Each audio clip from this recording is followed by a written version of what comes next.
NDA के या भाजपा के किसी भी नेताओं क्या आपका फोन आया, खरीद फरोख्त की बात हुई, क्या आपको डराया या धमकाया गया कि कारण मेरी माँ का तबीयत खराब होना ही हम नहीं आ सके।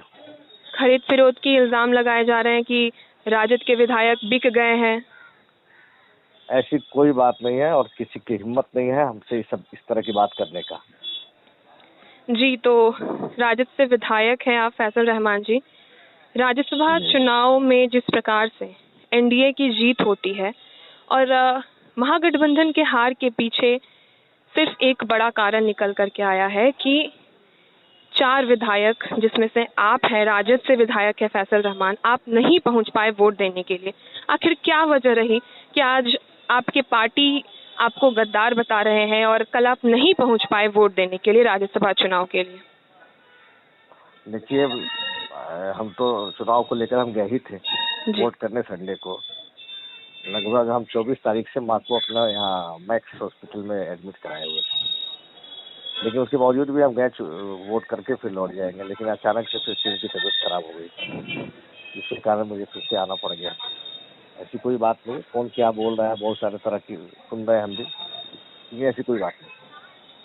फैसल जी, क्या एनडीए के या भाजपा के किसी भी नेताओं क्या आपका फोन आया, खरीद फरोख्त की बात हुई, क्या आपको डराया या धमकाया गया कि आप राज्यसभा चुनाव में वोट ना करें? कुछ भी ऐसी बात है? हमसे किसी की कोई बात नहीं है। जो बात था मैंने आपको बताया, कारण मेरी माँ का तबीयत खराब होना ही हम नहीं आ सके। खरीद फरोख्त के इल्जाम लगाए जा रहे हैं कि राजद के विधायक बिक गए हैं। ऐसी कोई बात नहीं है और किसी की हिम्मत नहीं है हमसे इस तरह की बात करने का। हालांकि हमसे कोई बात किया है और किसी की ताकत भी नहीं है कि फैसल रहमान को खरीद ले। आपने तेजस्वी यादव से आपकी कोई संपर्क हुई? क्योंकि आप नहीं आए तो क्या आपने वजह उन तक पहुंचाने की कोशिश की कि आपकी माँ की तबीयत के कारण आप नहीं आ पाए हैं? नहीं, नेताजी तो जान रहे थे पहले से भी, पटना में भी एडमिट थी मेरी माँ, तो उनको जानकारी था। दिल्ली में भी आए तो भी उनको जानकारी था। हम यहाँ से लौटे वहाँ वोट करने के लिए संडे को, ये भी उनको जानकारी बात हुई, लेकिन शाम में अचानक जो फोन आया तो मैंने उनसे कोशिश किया बात करने का, लेकिन बात नहीं हो पाई। क्योंकि देखिए फैसल जी, ऐसा है कि आप विधायक हैं, आप अगर चाहते तो मुझे लगता है कि राज्यसभा चुनाव में आप पहुंच सकते थे, वोटिंग के लिए आप पहुंच सकते थे, ज़्यादा समय नहीं लगता, उसके बाद आप अपने माँ के पास जा सकते थे। तो आखिर क्या कारण रह गया जो इतनी बड़ी बात, क्योंकि आपके ना होने से, कांग्रेस के 3 विधायक के ना होने से संख्या बल कम हुआ और एडी सिंह की हार हो गई? देखिए, सबसे पहले माँ का तबीयत खराब के बावजूद भी हम गए थे, लेकिन थोड़ा ज़्यादा सीरियस हुआ मामला तब हमको आना पड़ा। नहीं तो हम तो वोट देने के लिए गए ही थे। ऐसी कोई बात नहीं है कि कोई मामला था, दूसरा कोई मामला है। सबसे पहले माँ होती है, माँ से बड़ा कुछ नहीं है। यानी आप रविवार को पटना में थे? बिल्कुल। और आप सोमवार को वापस चले गए क्योंकि आपकी माँ? रविवार को ही रात में ही हम चले आए वापस। अच्छा, आप वापस चले गए। यहाँ होटल में सभी विधायकों को रखा गया एकत्रित करके, आप भी वहाँ पे थे? नहीं, हम तो बगल में मेरा आवास था, हम तो उसी पे थे। मेरा तबीयत भी खराब था, लूज मोशन हो रहा था, तो हम बहुत वहाँ पे आए भी थे, और भी हमारे पार्टी के पूर्व विधायक एमएलसी लोग भी आए थे वहाँ पे, हम लोग बैठे भी थे। हुआ कि सुबह में तबीयत ठीक रहेगा तो शाम में चलेंगे, तब अचानक वहाँ से फोन आया तो फिर हमको निकलना पड़ेगा।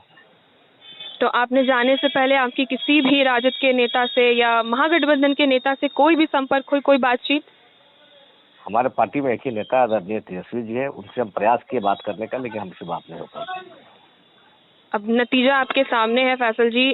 कल को यदि पार्टी आपके खिलाफ कुछ ऐसा कार्रवाई करेगी क्योंकि आप नहीं पहुंच पाए, इसके लिए आप तैयार हैं? बिल्कुल, हम लोग के नेता जो भी फैसला होगा मानने के लिए तैयार। फैसल जी, आप नीतीश जी के भी काफी करीबी बताए जाते हैं, क्या यह भी एक वजह हो सकती है कि आप नहीं आए चुनाव में?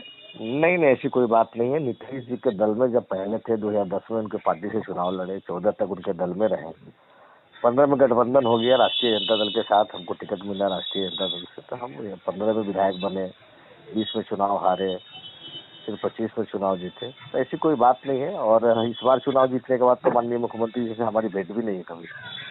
फैसल जी, एक और बात सामने आ रही है। हमने आपके अलावा जिन विधायक संपर्क में नहीं थे, वोट नहीं दिए, उनसे जब हमने बातचीत करने की कोशिश की तो उनका कहना था कि वह महागठबंधन के जो उम्मीदवार थे अमरिंदरधारी सिंह, उनसे भी संतुष्ट नहीं थे। कई लोगों का कहना था कि हिना साहब को टिकट मिलना चाहिए था। देखिए, जैसे आपके चैनल के माध्यम से और भी चैनल के माध्यम से नाम हिना साहब का भी आ रहा था, लेकिन पार्टी का जो निर्णय होता है वो निर्णय हुआ, जिसका भी उम्मीदवार बनाए हम लोग उनके साथ थे। और अब इससे पहले भी 15 विधायक थे, जिस टाइम ये उम्मीदवार थे राजसभा बने थे, हम लोग वोट उनके साथ थे। ऐसा कुछ नहीं है, नेता का जो डिसीजन था, हम कैंडिडेट के ऊपर मेरा कोई ये नहीं, हमारा जो प्रॉब्लम था मैंने आपको बता दिया। जी, चलिए फैजल जी, आपसे बातचीत हुई, धन्यवाद।